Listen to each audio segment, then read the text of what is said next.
Whatever it is that God is calling you to do, whoever it is that God is calling you to be, if you don't do it, He's going to give it to somebody else. He's going to let somebody else do it, because the thing about it is He's not going to let that idea die with you. He needs that executed. And if you're not going to do it, guess what? He's going to go find a good and faithful servant to do it instead. You get to decide.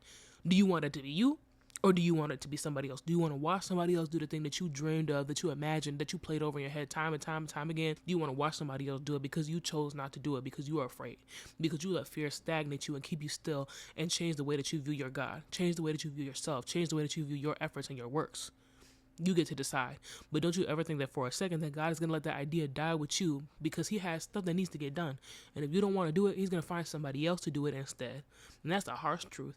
That's a harsh reality. He said, bet you don't want to do it, I'm going to find somebody else to do it. That's going to be my good and faithful servant. And you're going to be wicked and lazy. And He's going to cast you out. What's up, y'all? Welcome to the Hood Soft Life Podcast.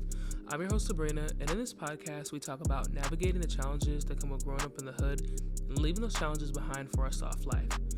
Growing up in the hood comes with its own set of challenges, but what people don't tend to tell you is not only do those challenges follow you once you've made it out physically, but they tend to intensify. So I'm bringing you along on my journey. I'm going to be honest with you about the struggles and the lessons that I'm learning to achieve a soft life. But I know that I can't achieve a soft life without my relationship with God. So in this season, I'm bringing you some Bible. In this episode, we're going to be talking about what it means to be faithful with what God has already given you. So let's get started.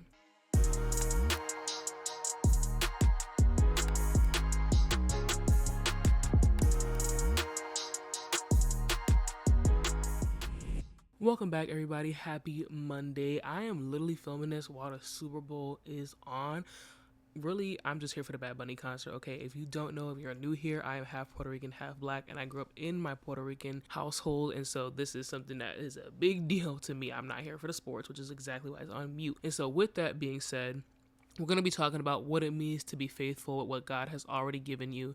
And I'm going to be reading from Matthew 25, verses 14 through 30.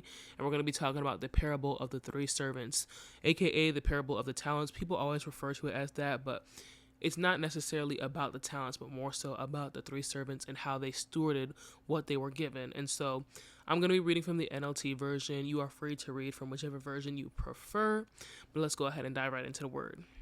The parable of the three servants. Again, the kingdom of heaven can be illustrated by the story of a man going on a long trip. He called together his servants and entrusted his money to them while he was gone. He gave 5 bags of silver to one, 2 bags of silver to another, and 1 bag of silver to the last, dividing it in proportion to their abilities. Then he left on his trip. The servant who received 5 bags of silver began to invest the money and earned 5 more. The servant with 2 bags of silver also went to work and earned 2 more. But the servant who received 1 bag of silver dug a hole in the ground and hid the master's money.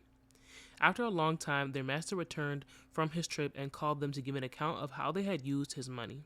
The servant to whom he had entrusted the 5 bags of silver came forward with 5 more and said, Master, you gave me 5 bags of silver to invest, and I have earned 5 more.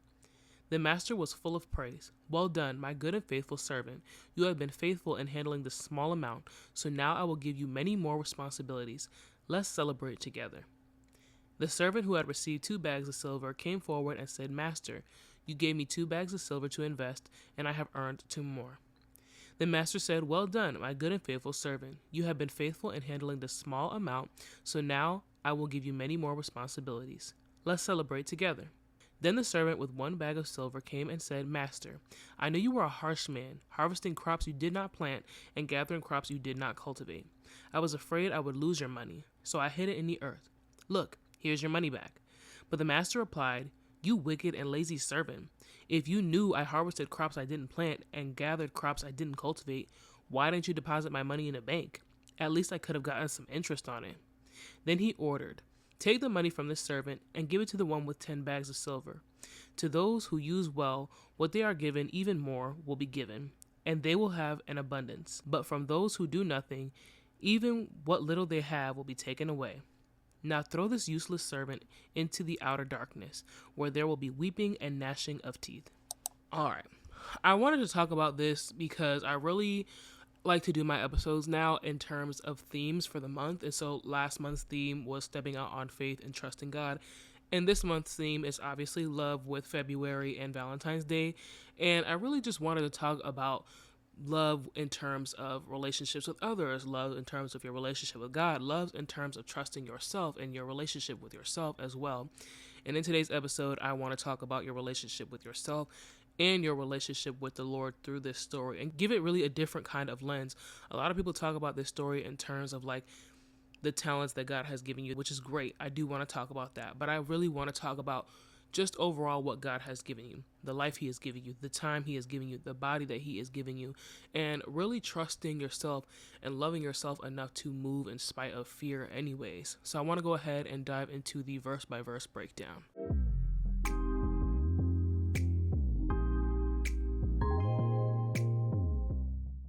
All right, let's start with verse 14. Again, the kingdom of heaven can be illustrated by the story of a man going on a long trip. He called together his servants and entrusted his money to them while he was gone. God has entrusted each one of us with a gift and with a specific assignment. And until Jesus returns, He is trusting that we will take care of that gift. We will take care of that assignment. He trusts us. He knows that we have the capacity and the capability and the potential to make whatever He has given us flourish and grow, which is why that is our specific gift and that is our specific assignment. The other thing I want to note is that the master said He was going on a long trip, which indicates that He has some sort of intention of returning. He never tells the servants when He is returning or how long His trip is going to be. He just says, I'm going on a long trip. I'm going to be back at some point. I'm trusting you with this money I'm giving you. I'm trusting you with this gift that I am giving you. Please take care of it. 15. He gave 5 bags of silver to one, 2 bags of silver to another, and 1 bag of silver to the last, dividing it in proportion to their abilities. He then left on his trip.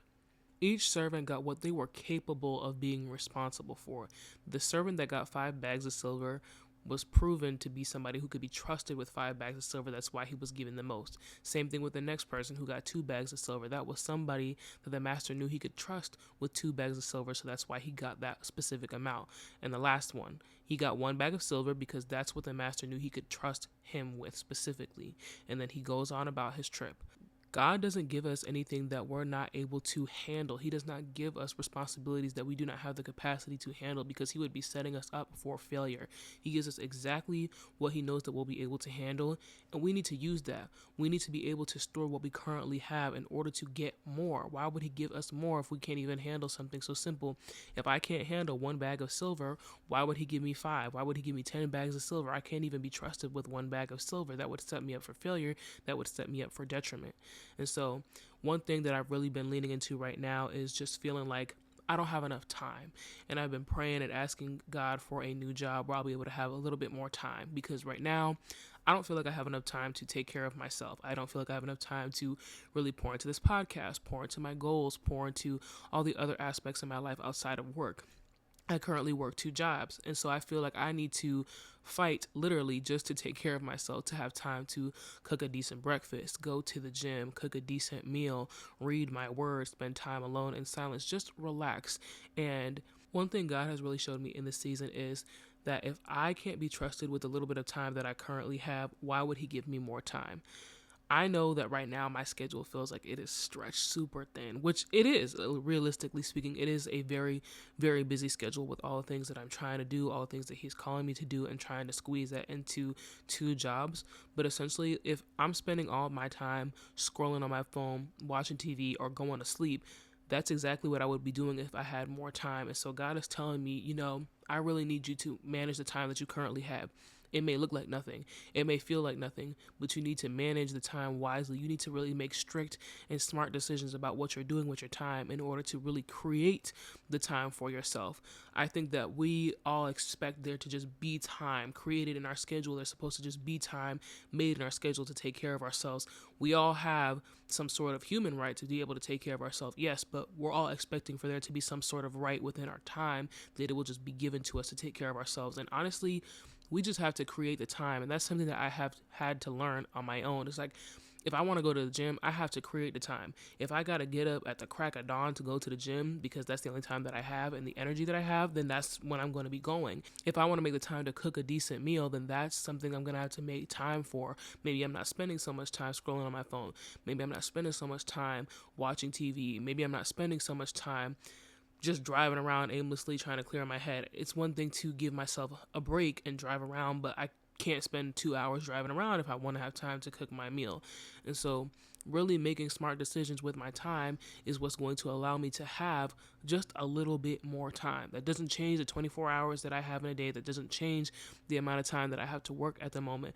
But knowing that I'm actively making time for that, showing myself and showing God that this is important to me. I care about this, and I'm willing to wake up early. I'm willing to stay up late. I'm willing to change my schedule around. I'm willing to sacrifice certain things at the moment so that this thing can be taken care of. Then that's something that you have to do. And it can feel frustrating to feel like, well, I already feel like I'm giving up so much of my time. I feel like I'm already giving up so much and sacrificing so much, and I don't really want to sacrifice anymore. And honestly, that was my stance at one point. I felt like I had already given up almost everything that I had, and to feel like I'm giving up more to try and get the life that I wanted to felt very frustrating, and I felt resentful of that, if I'm going to be 110% honest. But realistically speaking, I haven't given up all the things that I possibly could have, and that doesn't mean that I'm somebody who is out and about and, just doing whatever. But, I spend a lot of time scrolling on my phone. Realistically speaking, I can spend a lot of time on the phone with my friends. And that's time where I could be reading my word. That's time where I could be going to the gym. That's time where I could be taking care of myself. Every time I pick up the phone, I have the opportunity to either get something done while I'm on the phone, like clean up my apartment, or I have the opportunity to say, I'm not going to answer this phone call because I need to go to the gym and I need to focus on that. I know that there are certain phone calls that I can't take, because if I take this phone call, I know I'm never going to make it to the gym. I know I'm never going to be able to do X, Y, or Z. I'm going to be distracted. I know that when I'm editing, I can't take certain phone calls, or I can't do certain things, because if I do, they're going to be a distraction. And now, instead of focusing on editing, I'm focusing on watching TV. I'm focusing on talking to this friend. I'm focusing on scrolling on TikTok or whatever. You really have to make those choices for yourself. You really have to make those decisions for yourself and with your time, in order for you to be able to have that feeling of having more time. Really take a moment to look at what it is that you're doing right now and seeing where you could be cutting certain things out. And don't get me wrong, I completely understand being exhausted and being drained after a job. Being a teacher is extremely draining. It's extremely exhausting. And still, I have to tell myself that I have to take care of myself, because I feel like right now I'm in this position where I'm telling my brain it's okay to give 110% to my job and to my boss and nothing else. And I don't want to get in that habit where I'm telling my brain I don't have to do anything for myself. I don't have to do anything for the Lord. Let me just give everything to my boss, because I will be stuck here. I will be stuck in this exact position that I'm currently in, because I've now trained my brain to believe that this is what we're supposed to do. When no, you have to work, right? You need to make a livable wage so that you can be able to pay your bills, keep a roof over your head, food on the table, etc. And you also have things that you need to do outside of work. And with that time that you have outside of work, you have to really be able to steward it well. And so when I leave work, work stays at work. There's nothing I can do about that. I cannot keep bringing that home with me, because then I would have no time for myself. I need to be able to create some sort of work-life balance for myself. And I also tell myself that if I didn't go to the gym this morning because I was exhausted, I'm going to the gym after work, because I need to be able to take care of myself. I need to be able to move my body. For me personally, for Sabrina personally, going to the gym is something that is extremely important for my mental health. I notice a huge difference when I do go to the gym versus when I don't go to the gym. And all those days that add up when I don't go to the gym, I can really start to feel it affecting my mental and emotional health. And I don't want that for me. That's not fair to me. And I don't want to get in this mentality where I'm telling myself that I have to give my everything to everybody else and give nothing to myself. I need to be able to find a balance and steward what I have well, and say, okay, I'm going to do what I can to pour myself into my job and be a blessing to the job that God has given me. And at the same time say, okay, when I leave this job, it's time for me to take care of me. It's time for me to take care of the other assignments that God has for me. And being called to doing what feels like a lot, because all of our colleagues can feel like a lot, especially when we're nervous, especially when we're scared, especially when we feel everything that we're being called to feels overwhelming. But we have to be able to create that time. And it's okay to acknowledge that you're feeling overwhelmed. It's okay to acknowledge that the thing that God is calling you to feels so big, but just trusting that if he is calling you to do that thing, it's because he trusts you. He knows that you'll be able to do that thing. He knows you have the capacity and the potential to do it, which is exactly why you have that gift, which is exactly why you have that assignment. And so don't get caught up in the, oh, well, I don't have enough time. Oh, I don't feel like I'm smart enough. I don't feel like I'm this, that, and the third enough. If that's the thing that he's calling you to do, it's because he knows you can do it. He trusts you to be able to do it. He's counting on you to fulfill the thing that he has called you to do. And so you have to really steward what you have well. And it really starts with your time. And it really starts with you making specific decisions, because you can ask God all day until you're blue in the face for a different job that will allow you to have more time. But if you can't handle the time that you already have, what do you think you're going to be doing with extra time? The same thing that you're currently doing right now. Same thing with money. I think people get in this mentality of like, oh, if I had more time, oh, if I had more money, then that's when I'm going to do it. But if you can't even do it right now, what makes you think that the more money and the more time that you have will change that? You'll just be looking for some sort of new excuse, because now you have the money and the time, but you're not doing it. And why are you not doing it now? Because you're afraid, because you don't want to do it. Maybe it's because you're lazy. I don't know. And so you really need to just tell yourself, like, how badly do you want to complete your assignment? How badly do you want to pursue the thing that God is calling you to do? That thing weighs on your heart. That thing is something that you are passionate about. It's something that you genuinely want to do. You may feel like you don't, but when you really take the time to really sit with it and talk to God and just embrace it instead of run from it, you will find that that's the thing that you've always wanted to do in some sort of capacity, and all the pieces in your life will start to make some sort of sense in terms of how you got here. And so you have to really make the time for that yourself. You have to tell yourself, you have to tell your brain, this thing is important to me. And if that means I have to sacrifice a little bit of sleep, if that means that I have to sacrifice scrolling on my phone, if that means I have to sacrifice going out from time to time, then I'm willing to do that. All right, 16. The servant who received 5 bags of silver began to invest the money and earn 5 more. The servant with 2 bags of silver also went to work and earned 2 more.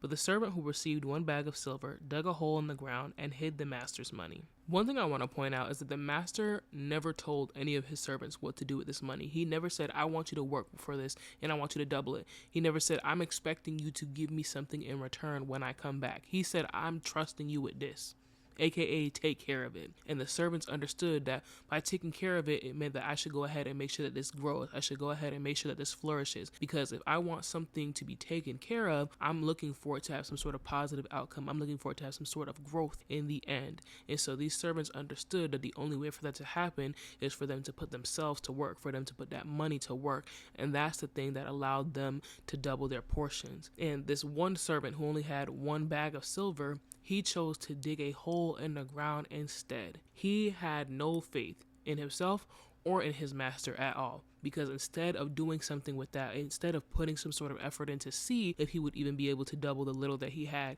he said, I'd rather just put it in the ground and just make sure that it stays there, and I don't have to worry about it. I don't have to do anything with it. I know that it's going to be there when I come back, and I know that he's going to be able to get exactly what he gave me in return. And it's just interesting to think about, because these servants had faith in themselves. They had faith in their abilities to work, that their portion would be doubled. They had faith in their master, and knowing that if I take care of this, he's trusting me to take care of it. So if he's trusting me to take care of this and I go ahead and put myself to work, I know that I can be able to give him back more than what he gave me. And it's just interesting to see the difference in mentality between these 3 servants. The 2 servants with the 5 and the 2 bags have the same mentality of, okay, if I put myself to work, this is going to double. My portion is going to double, and it's only a matter of time, and I have to put in the effort and the time in. Where this other servant is just like, I'm just going to make sure that he gets exactly what he gave me back in return. And that's it. I took care of it. In my mind, I took care of it. But understanding that taking care of it, yes, you kept it safe. You made sure that what he gave you will be returned, but that's not what he's looking for. And he didn't tell you that. But the other servants knew that. The other servants knew that when he comes back, he's not expecting to get exactly what he gave you. Because if that was the case, he could have put it somewhere else. He could have gave it to somebody else. He could have put it in the bank for himself. But he trusted you with it because he's expecting you to do something with it. He's not expecting to get what he already gave you. Because if he's expecting to get the same thing back, why would he give it to you? What would be the purpose of that? For you to keep it for safekeeping? If this man has the ability to afford servants, one could assume that he has the ability to put it in a bank and it could be kept for safekeepings. No, he trusted these servants to go ahead and do something with it, but he doesn't spell that out for them. And God does the same thing with us. God doesn't tell us, oh, I'm going to give you this life. I'm going to give you this body. I'm going to give you this job. I'm going to give you this money and this time. And I'm expecting you to give me something back in return. I'm expecting you to show me what you do with this in return. Because if he does that, if he tells us that explicitly, then we're only going to do it out of obligation, not out of faith and love. These 2 servants who actually doubled their portions, they had faith that there would be something that doubled when they put in the work. This other servant had no faith at all, which is why he did nothing. And it shows. We don't know why. We don't know why the servant chose not to do anything. We don't know why he dug a hole in the ground or why he has this sort of mentality. But one thing I will say is that while I was scripting this episode, God really called me to put myself in his shoes. Why is it that you don't trust your master? Why is it that you view him as harsh? Why is it that you view him as somebody that is hard to please? Why is it that you won't do with what little he has already given you?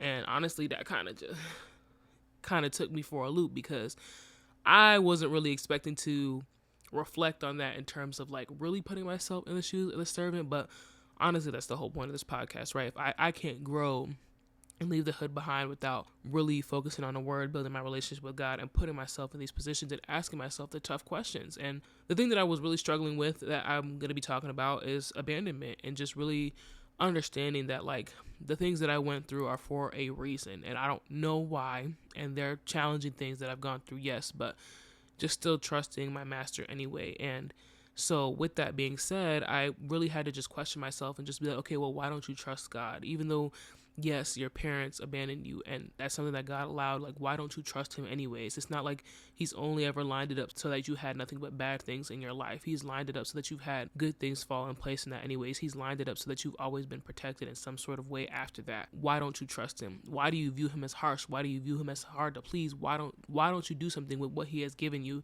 You feel like you need more time. You feel like you need more money. You feel like you need a better position or whatever.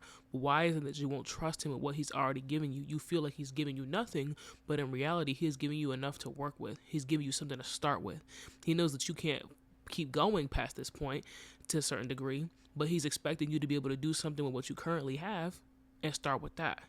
That's like with children, right? Sometimes children will be like, oh, I want more. It's like, you need to finish what's on your plate first. Let me see if you're actually going to be able to eat what I've already given you first before I go and give you more. Because what would be the point of me giving you more if you're not going to use it, if you're going to waste it, if you don't want it anymore?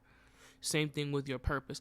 What will be the point of me giving you more time, more money, more resources, more position if you can't even handle what I've currently given you?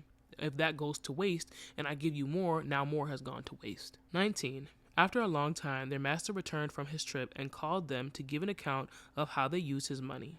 As believers, we believe that Jesus is coming back. And when Jesus comes back, we will all have to give an account for how we used our time, how we used our bodies, how we used our money, in terms of how we showed love to other people, how we showed our faith in him, how did we manage what we were given, how did we steward what we were given. We will have to give an account for that. And if we're not proud of the account that we've given, if we don't feel like we've given all that we possibly could, I think it's time for us to start moving. Like, if I had to give my account to Jesus today, I would be embarrassed. I think I would really be embarrassed. I think that I would be ashamed of the account that I would have to give, because I have been playing it small. I've been ignoring callings. I've been ignoring the things that God has been pushing me to do because I feel like I'm not smart enough, or I feel like I'm not this enough or that enough, or whatever the case may be. And that's not what he's looking for when he comes back. When he comes back and asks us to give an account, he knows how we feel about ourselves, but he wants you to view yourself the way that he views you. If he trusts you with what he's already given you, you have to be able to trust yourself with that as well. And you have to understand, like, this relationship with God is a two-way street. I think a lot of us feel like it's just us talking to him, us asking him, us going to him, but he has trusted you with something. He has given you life. He has given you a gift. He has given you these talents, and he is trusting you with that. That's the beauty of a relationship, is when two people have trust in each other, and he's trusting you, but you don't trust yourself. And you have to be honest with that. Don't say, oh, well, God didn't give me enough, or God doesn't trust me with this, or God doesn't trust me with that. No, he trusts you, which is why he gave you what you already have. Whatever it is that you think you don't have, you have enough. He trusts you with that, but you don't trust yourself with that. You feel like you need more to be able to make something shake. He wants you to make lemonade with the lemons he already gave you. You over here trying to have a whole lemonade stand, but you won't even work with a couple of lemons he already gave you to begin with. And the other thing I want to point out too is that we keep thinking that we have all this time, right? Science will tell us that we have X amount of years, because typically this is how long a human being lives and blah, blah, blah. But realistically speaking, we don't know. We don't know when Jesus is coming back. We don't know when we'll be called to give our account. We just don't know. And every day is an opportunity for you to really keep moving the needle, to keep pushing forward, to keep showing God that he can trust you with the thing that he gave you, to show God that you trust yourself with the thing that he's giving you, and that you're not going to let fear rule you. You're not going to let fear control you. You're not going to let fear stop you from what he has called you to do. And that is something that has really opened my eyes, because I thank God every morning when I open my eyes. Even I just feel like it's become routine. Just be like, thank you God for waking me up this morning, do my little stretch and get ready about my day. But what I really want to get into the mentality of doing is just saying, thank you for God for waking me up today. Thank you for giving me another opportunity to show you that I'm worth trusting, that I know you trusted me with this, and I know that my calling is however big it is, because everybody's calling is different. But thank you for trusting me and for giving me another day to fulfill that calling. And just reminding myself, like, this is an everyday thing. This is really a marathon. And every day is an opportunity for you to move the needle just a little bit more, just a little bit more, just a little bit more. And eventually that needle, you keep moving it just a little bit. And eventually you'll see the whole picture. And you'll see how every move you made has created this beautiful picture in the end. But it's not unless you move the needle. If you keep the needle where it's been at for every single day that you've been alive, by the time it comes time for you to give an account, ain't no picture. There's nothing to see here because you did nothing. 20. The servant to whom he had entrusted 5 bags of silver came forward with 5 more and said, Master, you gave me 5 bags of silver to invest, and I earned 5 more. The master was full of praise and said, Well done, my good and faithful servant. You have been faithful in handling this small amount, so now I will give you many more responsibilities. Let's celebrate together. The servant who had received 2 bags of silver came forward and said, Master, you gave me 2 bags of silver to invest, and I had earned 2 more. The master said, Well done, my good and faithful servant. You have been faithful in handling this small amount, and now I will give you many more responsibilities. Let's celebrate together. I had to look up the word faithful just because I really wanted to get an understanding. I feel like we know what certain words mean within context, but we don't have this specific definition to really grasp the gravity of why that word was chosen, because they kept saying, Well done, my good and faithful servant. You have been faithful with this small amount. Faithful means to be loyal or to be steadfast, aka unwavering. Regardless of the circumstances, regardless of the challenges, you still stand firm in what it is that you are doing. And so I wanted to talk a little bit about that because we don't know how long the master was gone, which means we don't know how long that they were working for. We don't know how hard that they were working. So we don't know how long it took for them to be able to double their portions. And they didn't know when their master was coming, but they worked as long as it took for them to be able to double their portions. They worked as hard as it took for them to be able to double their portion, and they were prepared for the day that their master returned unannounced, because they did not know when he was coming back. And there's something else that I wanted to point out specifically word for word. He says, You have been faithful in handling this small amount, so now I will give you many more responsibilities. Notice how he said, so now. He's essentially saying, okay, you proved me right. I knew that I could trust you, but you proved to me that I could trust you and that you trusted yourself. And because I've seen what you can do with little, now I can give you many more responsibilities. And notice how he says responsibilities. Not more money, not more fame, not more houses, more responsibilities. We're all praying for something in our life. We're all praying for increase in some sort of way, whether that's time, money. We're looking to add another person to our family. Some people want to have more kids. Whatever it is that applies to you, everybody's looking to pray for some sort of increase. But what we need to understand is that whatever it is that we're praying for isn't just what we're praying for at face value. It all has some sort of responsibility. If I'm praying for God to give me more money, that means that I need to know how to manage that money. I need to know how to be responsible with more money. If I'm asking God for more time, more freedom over my life, I need to be able to manage that time and that freedom over my life and be responsible with that. If I wanted to have a kid, which I'm very much not ready for, so thank you. But if I wanted to have another kid or have a kid in the first place, that is more responsibility. And so all the blessings that we're asking God for, all the things that we're praying to God for, they are more than just at face value, because they will increase our wisdom, they will increase our faith, they will increase our character, they will shape all those things in our life. And so when we ask for things, we really need to understand and look bigger picture. If I'm asking God for more money, what is it that I'm really asking for? Because that is going to come with more responsibility. What do I want that more money for? Do I want it because I want to be able to get Birkin bags and cars and houses and stunt on people? Or am I asking for more money because I want to help more people, because I want to be able to give back to more people, because I want to be able to provide for my family? You really have to look bigger picture instead of just saying, oh, I want more time. You want more time to do what? What are you doing with the time that you already have? What are you going to do with the time that he gives you if he decides he wants to give you more time? If you prove yourself to be worthy of giving more time to, that's something that you really got to understand. Our prayers are not just face value, and we need to be able to step outside of the thing that we really want. Like for me, right? I'm asking for more time. I need to be able to step outside of that and just be like, okay, I want more time. What do I want more time for? I want more time to be able to relax. I want more time to be able to spend time with family and friends. I want more time so that I can spend more time working on my podcast, working on my content, building the things that I know I'm being called to do. And it all feels so overwhelming because right now I'm trying to tackle a bunch of things at once. But maybe instead of trying to ask for more time because I'm trying to tackle all the things that God has called me to do all at one time, store the time that I already have. Okay? If I can't spend time with my family and friends in person, schedule phone calls with them, schedule time with them like that. If I want to do all the things that God is calling me to, you got to pick one. You got to pick one as top priority right now because you can't juggle all the boats. You can't juggle all the balls at one time. You got to pick one. And so right now the thing that I'm really pouring into the most is my podcast. And I'm going to start with that, and until I have shown God that I can be trusted with posting every week, with staying consistent on the social media pages and doing the thing that I'm supposed to be doing, then maybe I will be given more time. But I have to continuously show up. I have to continuously show him that I'm worth giving more time to, that I will be responsible with that he could trust me with more responsibilities. And I want you to know that some people think that like proving yourself is like deeming yourself as worthy. Not necessarily to God. That's not what he means. He knows that you are worthy, but he wants to see if you're going to be able to store what he has given you well. Can you handle what you already have, right? It's not that he's like, oh, you're unworthy of good things. You're unworthy of more money. You're unworthy of a good life. That's not what he's saying. He's just saying, can you handle what I've already given you before I give you more? Because if I give you more before you're ready, it will crush you. It will destroy you. And I'm not setting you up for failure. I want to set you up for success, but you have to build that character within yourself as well. You have to do the work. The master gave them the foundation. He gave them the tools that they needed. It was their character. It was their faith. It was their resilience. It was them being steadfast and faithful and loyal that allowed them to be able to double their portions. Not him just being like, all right, bet, I'm going to give you 5 bags. Oh, what? You said you need 5 more? Let me give you 5 more. Oh, you need another 5? Let me give you another 5. No, because what does that do?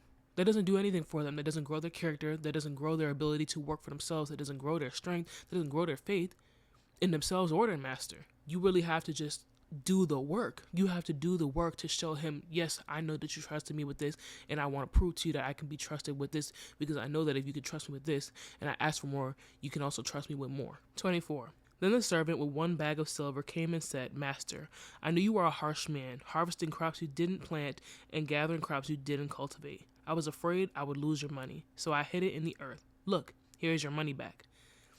This servant has the audacity to blame his own master for him choosing not to do anything. He essentially calls his master somebody as hard to please and basically saying, you came up on other people's hard work. And so I knew that you were going to be harsh, and I didn't want to fail. I didn't want to lose your money. I didn't want to risk your money. I didn't want to take any chances. So instead of taking any sort of chances, instead of putting in any effort just to see if there would be any possibility of some sort of positivity, of some sort of growth, of me flourishing this, I decided I was going to put the work in just to solely dig a hole in the ground, just to give it back to you exactly as how you gave it to me. God doesn't give us things to expect to get it exactly how he gave it back to us, because what would be the point? He could have just held on to it for himself, or he could have gave it to another servant, a faithful and good servant that would have done something with it. He doesn't want it back how he got it, because what would be the point of giving it to you in the first place? Just really sit there and think about that with your life, with the money that he's giving you, with the time that he's giving you. Are you expecting to give that back to him exactly as how he gave it to you? Because what is he supposed to do with that? Like, he's expecting you to double it, to show him that you had faith in him, faith in yourself, faith in the works, that you would be able to help double the thing. Because at the end of the day, God is the person who doubles the portion, right? But he won't double it until he sees that you're moving and that you've been moving. He went on a long trip. So it took them showing up again and again and again and again for their portions to eventually double, because he had to see how many times you're going to show up before I double your portion. Because if I doubled your portion on the second day, you're going to be like, bet, I don't even need to come back. I've already doubled my portion. No, you have to get up again and again and again and again and again and again until he sees that you are consistent in this, that you are doing this over and over, despite being tired, despite being frustrated, despite being emotionally unavailable, whatever.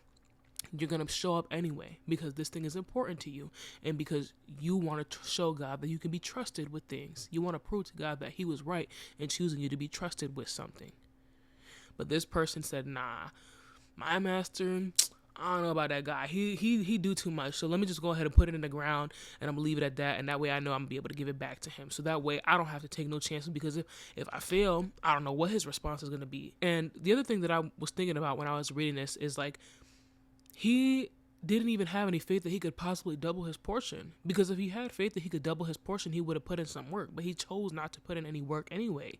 He chose to dig a hole in the ground and put it in the ground for whatever reason. Maybe he thought it wasn't enough. Maybe he thought his portion was unfair. Maybe he just felt like he really couldn't do anything. Or maybe he just said he didn't want to do anything. But we see here, he said he was afraid. He was afraid that he would lose his master's money. Fear will be the thing that will stop you from even trying. Fear will be the thing that will stop you from even moving. And it will also be the thing that changes the way that you see your master. It will be the thing that changes the way that you view your father, the way that you view God, right? And none of the servants had said anything about the master being somebody who was harsh, who was uneasy to please, somebody who would be disappointed if there was no growth or if there was no effort or no attempt. None of the servants even thought that way. They just went to work and they did what they were supposed to do. This one servant, for some reason, viewed their master completely differently than everybody else. But he was the one who did nothing. So it's just interesting to see how, like, when you sit there and you do nothing and you trying to come up with some sort of excuse, you're going to be like, well, you were just too hard to please. You were somebody that I could never please in the first place. And he said, you coming up on other people's hard work. You cultivated crops that you didn't plant, all this other stuff. The phrasing I don't remember word for word, but he basically said, well, you're coming up on other people's come up anyway, so why would I be putting in any more work? He calls his master out of his name. And you may not think that you're being that disrespectful to God, but you are. If you're saying like, yo, God, you're just too hard to please. I don't think that there's anything that I could do that would please you. I don't think that there's anything that I could do that would make you happy. I don't think that there's anything that I could do that would appease you. When you think that way, and I'm guilty of that sometimes too, I will say that. When you think that way, you are being disrespectful to God. You're calling him out his name because he is somebody who loves you in spite of all your mistakes, in spite of all your flaws. But this goes to show what kind of faith the servant had in his master, what kind of faith he had in himself, what kind of faith he had in his works. And he just said, I'd rather do nothing, because my fear is stagnating me to the point where I won't even move.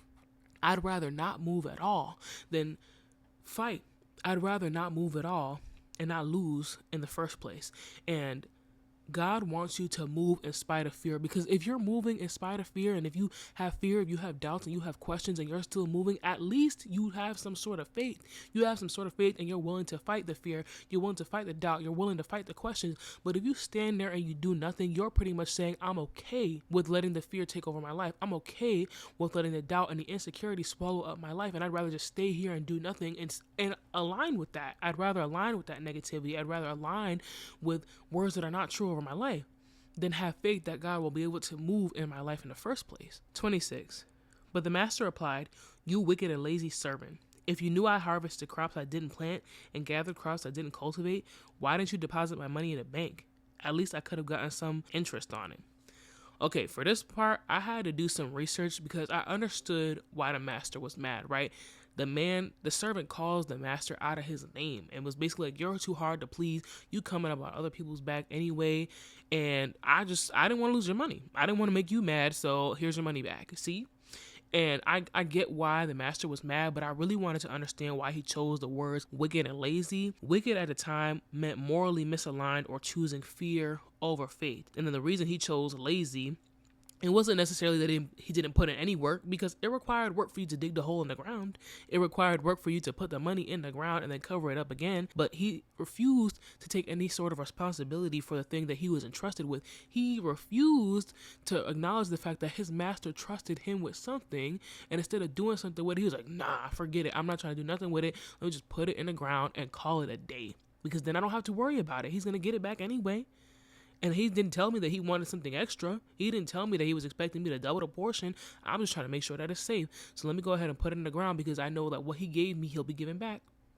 And he should be happy with that. That's pretty much what he was saying. When the master says, you should have just put it in the bank, because at least I would have got some interest on it. When the master says that, he's saying, like, if you had put it in the bank, you would have had some sort of faith that something was going to happen to it. You would have had some sort of faith in some sort of attempt of work that you had put into it. But you chose to do nothing. You literally chose to just let it essentially rot in the ground, right? You protected it, sure. You let it rot in the ground. And you said, I'm not going to do anything with this instead. I'm going to bury it. I'm going to hide it. I'm going to make sure that nobody does anything with it. Not me, not the other servants instead. And because of that, the master is angry because it's like you chose fear over anything. You chose fear to hinder you from growing this. You chose fear from hindering yourself from putting in any effort and from having any kind of faith. And you chose fear to allow you to change the narrative in which you depict me as. You let fear create a whole new narrative for who I am, and you know that's not even me. But because you were afraid of losing my money, now you've gone and depicted me as somebody else, and you've gone and showed that you have no faith. You have no faith in yourself. You have no faith in your works. You have no faith in me. And if you had put it in the bank, that would have showed you had something. That would have showed you had even the tiniest little bit of faith, a mustard seed of faith, but you had nothing. Nothing. And God says the same thing. When you choose to do nothing, no matter how many times he is tapping you on the shoulder or waking you up out of your sleep, just be like, hey, how many times did I ask you to go and do that thing? I need you to go and do that thing. And you be like, nah, I'm going to sleep. Nah, I'm going to go do this. Nah, I'm going to go do that. You're telling him you don't have no faith. Not in your works, not in yourself, not in him. You don't trust him. You have no relationship with him. And now you're starting to rewire this narrative in your mind about who God is. You don't have the correct understanding about who God is because of you. Because you don't want to do anything. And that is projection. How you're trying to depict God is projection about how you really feel about yourself in reverse. And what I mean by that is like, okay, you're trying to say that God is too hard to please, right? What you're really saying is that you don't feel like you're capable of doing anything right. And because you don't feel like you're capable of doing anything right, God will be hard to please. That's how you feel about yourself. Don't put that on God, because God never said, hey, I never said anything about that. I never did anything that make you feel like I'm hard to please. You feel that way about yourself. And because you feel that way about yourself, now you're trying to look for some sort of justification to say that I'm hard to please. When in reality, you don't trust yourself, but you fail to acknowledge that I trust you. I trust you with what I gave you. That's why I gave it to you in the first place. And I didn't give you anything more or anything less, because if I gave you less than what you were capable of, that would be unfair. And if I gave you more than what you were capable of, that would be unfair. 28. Then he ordered, take the money from this servant and give it to the one with 10 bags of silver. To those who use well what they have been given, even more will be given, and they will have an abundance. But from those who do nothing, even what little they have will be taken away. Now throw this useless servant into the outer dark, where there will be weeping and gnashing of teeth. Whatever it is that God is calling you to do, whoever it is that God is calling you to be, if you don't do it, he's going to give it to somebody else. He's going to let somebody else do it, because the thing about it is he's not going to let that idea die with you. He needs that executed. And if you're not going to do it, guess what? He's going to go find a good and faithful servant to do it instead. You get to decide. Do you want it to be you? Or do you want it to be somebody else? Do you want to watch somebody else do the thing that you dreamed of, that you imagined, that you played over in your head time and time and time again? Do you want to watch somebody else do it because you chose not to do it, because you are afraid, because you let fear stagnate you and keep you still and change the way that you view your God, change the way that you view yourself, change the way that you view your efforts and your works? You get to decide. But don't you ever think that for a second that God is going to let that idea die with you, because he has stuff that needs to get done. And if you don't want to do it, he's going to find somebody else to do it instead. And that's the harsh truth. That's a harsh reality. He said, bet you don't want to do it, I'm going to find somebody else to do it. That's going to be my good and faithful servant. And you're going to be wicked and lazy. And he's going to cast you out. When it's time to go and it's time to give account for our life and what we did, and you sat there and you did nothing, you're going to be called wicked and lazy. You're going to be cast out. You're not going to heaven. You're not going to heaven. And I'm not saying this just to you. I'm talking to myself. You're not going to go, because that shows that you had no trust in him. You have no faith in him. You have no relationship with him whatsoever. And why would he allow that into his gates? He's going to go and trust the good and faithful servant, and that's going to be the person that goes with him to heaven. And that's a harsh reality. And I get it. I get being scared. I get feeling like you're not smart enough, or you don't have enough, or you look at your family history and you're like, well, take a look around. Like, look at what I'm working with. Look at where I'm coming from. I completely get that 110%. But when it's time to go, to the gates and give an account, and you can't get in, do you really think that it's going to be worth the fear that you're facing right now? Do you think that the fear that you're facing right now is going to be worth saying, God, I know you trusted me, but my bad. I really just couldn't do it. I really just couldn't do it. And I tried, but you really didn't, though. Do you really think it's going to be worth it? In the end of it all, it is better to move in spite of fear, in spite of doubt, in spite of questions, because at least you're telling God that you're willing to fight. You're willing to have a battle. You're willing to go back and forth with the fear. You're willing to go back and forth with the spirit of doubt, with the spirit of anxiety, with this feeling of not being enough. You're telling him that you're willing to go to war with that and that you trust him to be able to fight on your behalf, to give you the strength, to renew your strength, to be able to go through with it anyways. It's scary to pursue the thing that you're being called to do. It's scary to pursue the dream that you've had for years on your life. It's scary. It really is. And a lot of people give up when stuff gets hard. A lot of people give up when they feel like it's impossible. You got to keep going because it's not just about you. There's an assignment that's attached to the thing that God is calling you to do, whether it's dance, whether it's music of any kind, whether it's cooking, whether it's writing, whether it's telling a story, whether it's videography, whether it's being a lawyer, being a doctor, being a teacher, whatever. You have some sort of assignment attached to whatever it is that God is calling you to do. And you have to do it. Because a lot of us think small term. A lot of us only think about our time here on earth. But what you're doing right here on earth is all going to deposit upward. If you get to go upward. If you get to go to heaven. And that's the thing that I have to keep telling myself and reminding myself when I wake up every day. Every day is a new opportunity to move the needle forward. Every day is a new opportunity for you to show God that he was right and trusting you with the thing that he gave you. Because he knows he's right. He knows that he's right. But he wants you to also know it too. He wants you to be able to trust yourself too. Trust yourself with the things that he has given you. Trust him with what he has given you. Trust that what he has given you is enough. And that when it's time and when you have proven that you can be trusted with little, you will be given more responsibilities. Responsibility. Because that's what you're going to be given. It's more responsibility. Not more money, not more fame, not more houses, not more cars, not more whatever. Not the thing that you think you're getting, but the responsibility that comes with the thing that you wanted, the thing that you're going to get eventually. All right, y'all. I know I was going in, but we are at the point where we reached our shadow work prompts, and I have 3 of them for you today. And the first one is, how has comparison made me resent my own assignment? When I procrastinate, what emotion am I really avoiding? And how can I honor God with what I have without burning myself out?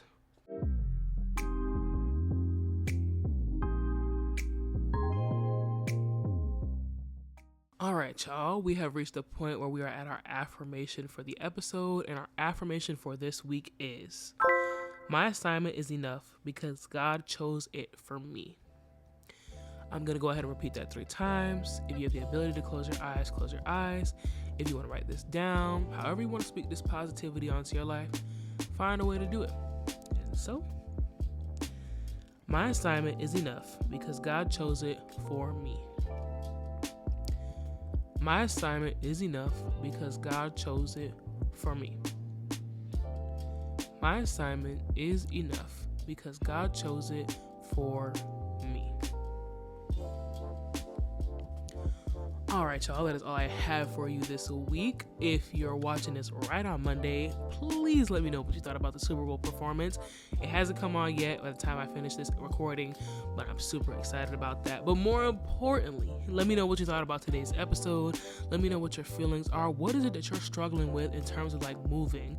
I know generally it could be fear, but fear of what? If you feel comfortable enough talking about that, let me know in the comments on YouTube. And while you're there, go ahead and like and subscribe. Just stick around. It's a good time over here. And if you're listening to this on any of the audio platforms, please make sure to follow. If you have the time, give us a 5-star review. And if you can do a written review, that would be even better. Any feedback that you can give me on how I can better the podcast, what topics you want to hear are greatly appreciated. They're always appreciated. I always make sure to read them. And I got a review from somebody named Paulina, I believe, and shout out to her. I really appreciate the feedback and just the review in and of itself. I read it at a time where I felt like the podcast probably wasn't doing anything for anybody, and it was just nice to have a little bit of reassurance to know that there are people out there who are listening and it is actually doing something for their lives. And so I'm just grateful for that. And if you want to follow us on social media, you can follow us on Instagram, at TikTok, both at the HSL Pod. And if you want to decrease your secular music intake, I have a playlist.